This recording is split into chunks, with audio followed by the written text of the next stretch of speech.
ഇതാരെയും പറഞ്ഞെങ്ങനോട് ഇതൊക്കെ തന്നെ വിളിച്ചിട്ടില്ല, ആരും വിളിച്ചിട്ടില്ല. നമുക്ക് നിലയും വിലയൊന്നുമില്ല, നമുക്ക് വിളിച്ചിട്ടില്ല. ഒരു ചർച്ചയില്ല, ഒരു ചർച്ചയില്ല. ഇതാരെയും പറഞ്ഞെങ്ങനോട് അല്ലെ കഴിഞ്ഞ ദിവസങ്ങളിൽ സുധാകരനെ ഹൈക്കമാൻഡ് ചർച്ചയ്ക്ക് വിളിച്ചിട്ടുണ്ട്. ഒരു ചർച്ചക്കും തന്നെ വിളിച്ചിട്ടില്ല, ആരും വിളിച്ചിട്ടില്ല. നമുക്ക് നിലയും വിലയൊന്നുമില്ല, നമുക്ക് വിളിച്ചിട്ടില്ല. കേട്ടാ നിലയും വിലയില്ല എന്ന് പറഞ്ഞാൽ അതാ വിളിച്ചിട്ടില്ലെന്നേ, എന്നെ വിളിക്കണ്ടേ.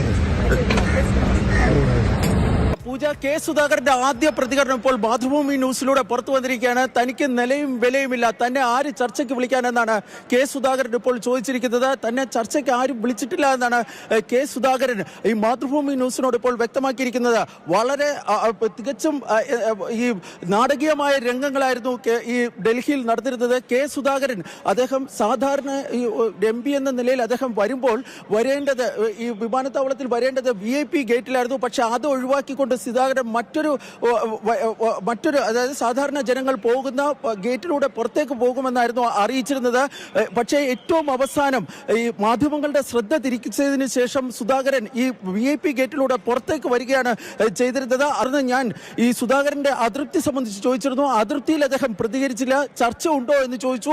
ചർച്ചയ്ക്ക് ആര് തന്നെ വിളിക്കാനെന്നായിരുന്നു കെ സുധാകരൻ മാതൃഭൂമി ന്യൂസിനോട് പറഞ്ഞത്. നിലയും വിലയും ഇല്ലാത്തവരോട് എങ്ങനെ ചർച്ച നിലയും വിലയുമില്ലാത്ത തന്നെ ആര് ചർച്ചയ്ക്ക് വിളിക്കാനെന്നാണ് കെ സുധാകരൻ ചോദിച്ചത്. കെ സുധാകരൻ തന്റെ കുടുംബാംഗങ്ങൾക്കൊപ്പമാണ് ഒരു സ്വകാര്യ വാഹനത്തിലാണ് ഈ വിമാനത്താവളത്തിൽ നിന്ന് പുറത്തേക്ക് പോയത്. സുധാകരന്റെ ആദ്യ പ്രതികരണം, അതായത് കേരളം കാത്തിരുന്ന പ്രതികരണമാണ് നമ്മളിപ്പോൾ പുറത്തുവിടുന്നത്. ഒരു കാര്യം വ്യക്തമാണ്, സുധാകരൻ കടുത്ത അതൃപ്തിയിലാണ്. ഈ അതൃപ്തിയിലൂടെ സുധാകരൻ എന്താണ് ചെയ്യാൻ വേണ്ടി പോകുന്നത് എന്നതാണ് ഏറ്റവും പ്രധാനപ്പെട്ട കാര്യം. സുധാകരൻ ഏതായാലും ഈ ചർച്ച ഇന്ന് ഉണ്ടാകില്ല എന്ന ഒരു സൂചനയാണ് നമ്മളോട് നൽകിയത്. പക്ഷേ അദ്ദേഹം പാർലമെന്റിൽ പോകാൻ വേണ്ടി തീരുമാനിച്ചിട്ടുണ്ട്. കേരള ഹൗസിൽ നിന്ന് അദ്ദേഹം ഈ ഡൽഹിയിലെ BD മാർഗിൽ അദ്ദേഹത്തിന്റെ വസതിയിലേക്ക് പോകുന്നതായിരിക്കും. അവിടെ നിന്ന് കെ സുധാകരൻ 11 മണിയോടുകൂടി പാർലമെന്റിലേക്ക് പോകുമെന്നാണ് ലഭിക്കുന്ന വിവരം. അദ്ദേഹം അവിടെ വെച്ച് പാർലമെന്റിൽ വെച്ച് രാഹുൽ ഗാന്ധി ഉൾപ്പെടെയുള്ള നേതാക്കളുമായി കൂടിക്കാഴ്ച നടത്തുമോ എന്ന കാര്യം വ്യക്തമല്ല.